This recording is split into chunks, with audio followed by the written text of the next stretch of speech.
Now, Simon Jordan tweeted recently that, I think he was talking about Football Focus and similar things that you're saying, that, where are all the white people, basically. Yeah. And he said, we need to get rid of this must-haves. I think he used the term must-haves. And I tweeted and said, well, what you're forgetting is the historical fact that white men have been must-haves for hundreds of years. So you guys have benefited from being the must-haves, and you haven't had to be very good. You haven't necessarily had to be very good at your job. I think you're absolutely right? Except I would say that's not me, right? And that's the difference between a collectivist argument and an individualist. What I'm saying is, I'm not saying you directly. I'm saying the must-haves over for hundreds of years have been white men. Sure, but if we overcorrect for things that have happened for hundreds of years, how can we possibly get that right? It's like certain people suggest reparations for slavery. Some people say, what about the Jews and the Holocaust, right? All their wealth was taken away from them. What about I joked before about it, but the Irish, how they were treated when they first came to the UK. So many people have parents and grandparents, and there could be some white man who seems to have had a really privileged life who actually his grandpa was a molester or something. Do you know what I mean? It's so hard. Once you start going back and going, the last few hundred years, all we can really say is today, since we've been alive, we're around the same age. What's going on now? Because I'm not benefiting. But you say that from a place of privilege, because hang on. But you're the Sky Sports presenter, and I'm not allowed to sign things in bookshops. I'm not allowed to be in TV and things. Well, I've earned it. I've earned everything I've got. Someone could be watching this going, well, he's pretty privileged. This is a lovely studio, and you've earned it because you were, to an extent, because it's the mainstream media. You, like all the others, earned being a pundit via gatekeeper. Somebody had to decide, I'm going to give her a job. Yeah. It was decided I couldn't have a job. Now, I did earn it. Like I told you, I went around and learned 5 languages. Mm-hmm. No other presenter's done that.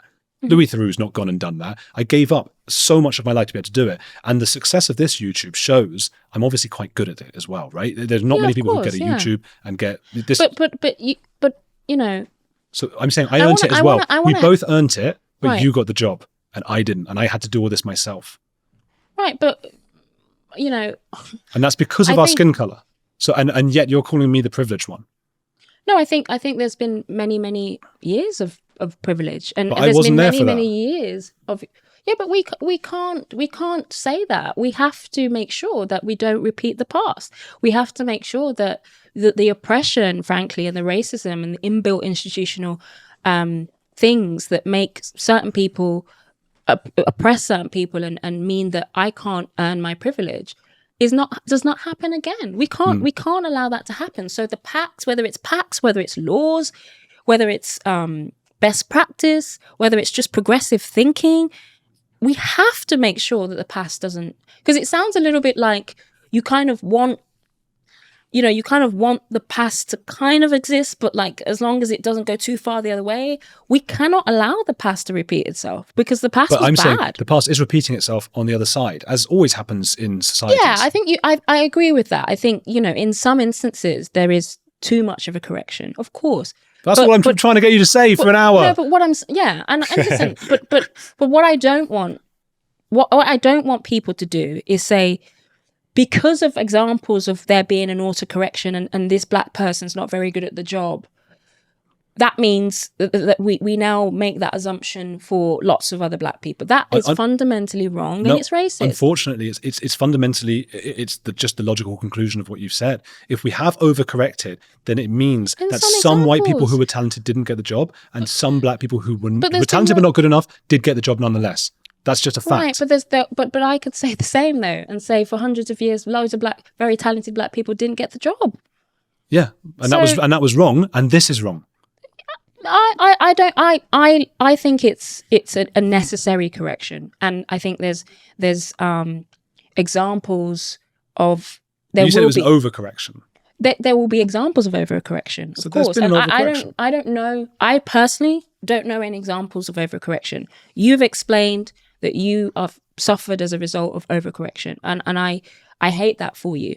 But I think it's very racist to assume that across the board.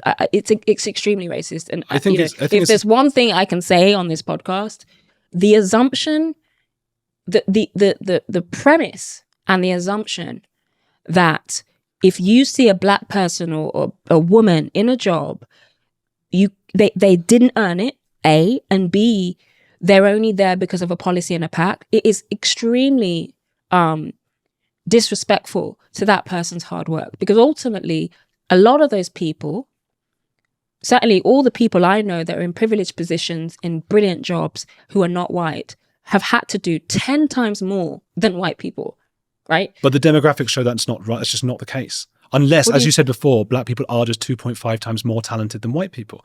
The only way you can have more black people on TV screen, 2.5 times the amount, is by deliberately choosing to hire them over white people. Now, I will accept logically, if you say black people are just better at TV, at being on TV, then fine. I don't know. I think there's some things that, to my point earlier, I think that there are some industries where you're going to have more talented, music. It's actually drama sport, where you get most drama. Off screen as well. It's more black people. Yeah, but some people would say that's racist of you to presume that black people are better at that. It's not the same as basketball. I didn't say that. You did before. No, I never said that. I never said that. What I'm saying is that whether it's the case in some industries for black people, or the case for Japanese people, or the case for white people, there are some industries where you're going to have more talented people from a certain culture and background. I made the point about cricket and tennis earlier. For many different reasons, they may not be, black people. Sure. There's the issue with swimming, for example. Swimming, like, a lot of black people don't swim, right? And that's a cultural thing. It's cultural. There's this sort of assumption that it's because we have dense muscles. But then actually, I think you're right. I don't know about all of that, but you're right. There's a cultural. No, I'm just saying, like, cultural things. Okay, so let's take that example. Why is there not a lot of black people in swimming? Does that mean that black people aren't talented swimmers? No, it's a cultural thing. Right. So we can't just look and go on a numerical basis and go, oh, because there's a disproportionate amount of X people in that industry, that there must be This is what DEI does. It says there are not enough people from minorities in industries. So I feel like I agree with your logic. You're arguing my side now when you say that. Some cultures are different. Some people also, we have to bear in mind that a lot of minorities, a little bit like my own family, are actually second, third, fourth generation immigrants, right? And you have to sort of build up with each generation. That tends to happen. So that's also going to affect certain things, right? So for example, if you looked at a TV channel and you saw, oh, there's fewer black people than white than there should be, relative to the population, the general population. Why aren't there more black people? You could argue, well, more second, third generation people, maybe it's a cultural thing. But what's actually happening is DEI is coming in and saying, no, we gotta lift that up and inflate that. And we've got to shame any company that doesn't have enough people from a minority. I feel like you are actually against that, but it's hard for you to say. I'm definitely against, I don't want anyone to give me a job because of a quota. Let's get rid of the quotas now. Listen, I would be worried about that, because I don't trust that we live in a world where we have eliminated casual racism, casual supremacy. I think a lot of the white people who level the accusation at me, despite all of my qualifications, and say that I'm only in the job because I'm black, are speaking down to me from a place of white supremacy. I feel like you're clouded by your individual unfair treatment by people, and you're applying it across the board. But I know you can. But you think that, and I think that. But I have the stats to prove it. I have the stats to show that white people are underrepresented now, and black people are overrepresented on TV, and you don't have that. But okay, but as I said, we don't know that's because they're just very, very, there's an overrepresentation of very talented people in those industries. Like, yeah, I don't want to I think we're going in circles. We're going in circles, but yeah. I think you're giving way too much power to this overrepresentation point. And ultimately, when I see overrepresentation, unless I can actually prove that there is a exclusion of a certain group of people, I just assume that those people are very, very good at what they do. Well, that's good. I like that.